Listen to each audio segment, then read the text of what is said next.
شروع اللہ کے نام سے جو سب پر مہربان ہے، بہت مہربان ہے۔ الف لام میم را، یہ اللہ کی کتاب کی آیتیں ہیں، اور اے پیغمبر جو کچھ تم پر تمہارے پروردگار کی طرف سے نازل کیا گیا ہے برحق ہے، لیکن اکثر لوگ ایمان نہیں لا رہے۔ اللہ وہ ہے جس نے ایسے ستونوں کے بغیر آسمانوں کو بلند کیا جو تمہیں نظر آ سکیں، پھر اس نے عرش پر استوا فرمایا اور سورج اور چاند کو کام پر لگا دیا۔ ہر چیز ایک معین میعاد تک کے لیے رواں دواں ہے۔ وہی تمام کاموں کی تدبیر کرتا ہے، وہی ان نشانیوں کو کھول کھول کر بیان کرتا ہے تاکہ تم اس بات کا یقین کر لو کہ ایک دن تمہیں اپنے پروردگار سے جا ملنا ہے۔ اور وہی ذات ہے جس نے یہ زمین پھیلائی، اس میں پہاڑ اور دریا بنائے، اور اس میں ہر قسم کے پھلوں کے دو دو جوڑے پیدا کیے۔ وہ دن کو رات کی چادر اڑا دیتا ہے۔ حقیقت یہ ہے کہ ان ساری باتوں میں ان لوگوں کے لیے نشانیاں ہیں جو غور و فکر کریں۔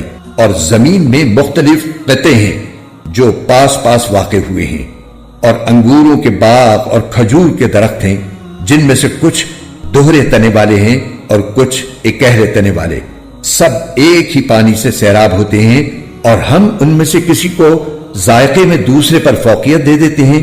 یقیناً ان سب باتوں میں ان لوگوں کے لیے نشانیاں ہیں جو عقل سے کام لیں۔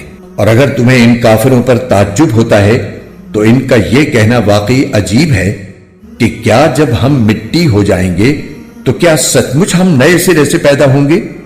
یہ وہ لوگ ہیں جنہوں نے اپنے رب کی قدرت کا انکار کیا ہے، اور یہی وہ لوگ ہیں جن کے گلوں میں طوق پڑے ہوئے ہیں، اور وہ دوزخ کے باسی ہیں، وہ ہمیشہ اسی میں رہیں گے۔ اور یہ لوگ خوشحالی کی میعاد ختم ہونے سے پہلے بدحالی کی جلدی مچائے ہوئے ہیں، حالانکہ ان سے پہلے ایسے عذاب کے واقعات گزر چکے ہیں جس نے لوگوں کو رسوا کر ڈالا تھا۔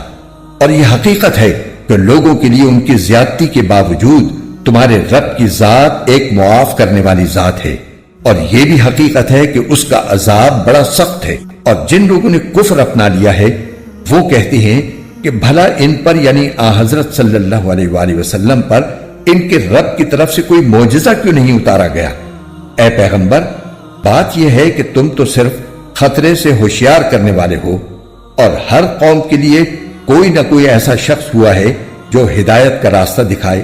جس کسی مادہ کو جو حمل ہوتا ہے اللہ اس کو بھی جانتا ہے، اور ماؤں کے رحم میں جو کوئی کمی بیشی ہوتی ہے اس کو بھی، اور ہر چیز کا اس کے ہاں ایک اندازہ مقرر ہے۔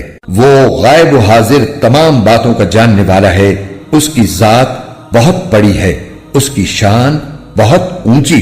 تم میں سے کوئی چپکے سے بات کرے یا زور سے، کوئی رات کے وقت چھپا ہوا ہو یا دن کے وقت چل پھر رہا ہو، وہ سب اللہ کے علم کے لحاظ سے برابر ہیں۔ ہر شخص کے آگے اور پیچھے وہ نگراں فرشتے مقرر ہیں جو اللہ کے حکم سے باری باری اس کی حفاظت کرتے ہیں۔ یقین جانو کہ اللہ کسی قوم کی حالت اس وقت تک نہیں بدلتا جب تک وہ خود اپنے حالات میں تبدیلی نہ لے آئے، اور جب اللہ کسی قوم پر کوئی آفت لانے کا ارادہ کر لیتا ہے تو اس کا ٹالنا ممکن نہیں، اور ایسے لوگوں کا خود اس کے سوا کوئی رکھوالا نہیں ہو سکتا۔ وہی ہے جو تمہیں بجلی کی چمک دکھلاتا ہے جس سے تمہیں اس کے گرنے کا ڈر بھی لگتا ہے اور بارش کی امید بھی بنتی ہے، اور وہی پانی سے لدے ہوئے بادل اٹھاتا ہے، اور بادلوں کی گرج اسی کی تسبیح اور حمد کرتی ہے، اور اسی کے روب سے فرشتے بھی تسبیح میں لگے ہوئے ہیں، اور وہی کڑکتی ہوئی بجلیاں بھیجتا ہے، پھر جس پر چاہتا ہے انہیں مصیبت بنا کر گرا دیتا ہے۔ اور ان کافروں کا حال یہ ہے کہ یہ اللہ ہی کے بارے میں بحثیں کر رہے ہیں، حالانکہ اس کی طاقت بڑی زبردست ہے۔ وہی ہے جس سے دعا کرنا برحق ہے، اور اس کو چھوڑ کر یہ لوگ جن دیوتاؤں کو پکارتے ہیں وہ ان کی دعاؤں کا کوئی جواب نہیں دیتے۔ البتہ ان کی مثال اس شخص کی سی ہے جو پانی کی طرف اپنے دونوں ہاتھ پھیلا کر یہ چاہے کہ پانی خود اس کے منہ تک پہنچ جائے، حالانکہ وہ کبھی خود منہ تک نہیں پہنچ سکتا۔ اور بتوں سے کافروں کے دعا کرنے کا نتیجہ اس کے سوا کچھ نہیں کہ وہ بھٹکتی ہی پھرتی رہے، اور وہ اللہ ہی ہے